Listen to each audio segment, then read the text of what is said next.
Let's head on out to Capitol Hill, bring in Mychael Schnell, congressional reporter for The Hill. Mychael, good of you to be here on a Friday afternoon. There is this stalemate, 8 days to go until a government shutdown. Where do things stand? You're talking to folks up there. What are you hearing?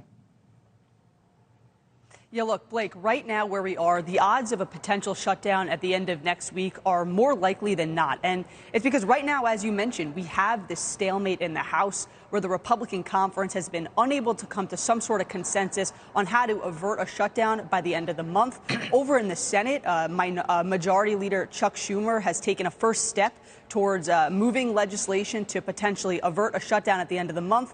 But whether or not that will be accepted in the House remains to be seen. So right now, we have 8 days until that shutdown deadline. There is no plan in place to avert a shutdown. A lot of things are up in the air.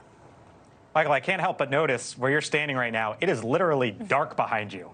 Like some of the lights aren't even on there. I mean, I've been there. It's normally, buzzing, and here we are with 8 days to go, and no. Pressure on Kevin McCarthy, from what you're hearing.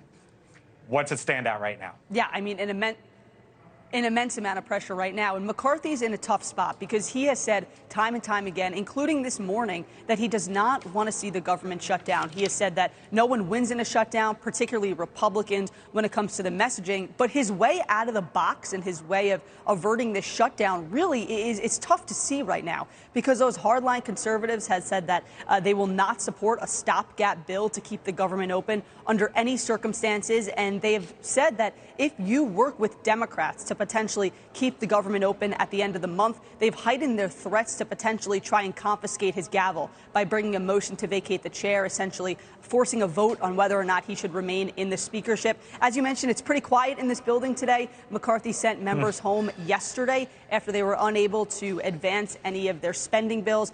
They don't return till Tuesday. It's going to be a real mad dash to that September 30th deadline. Indeed. Mychael Schnell in the quiet halls of the Capitol. Mychael, thank you.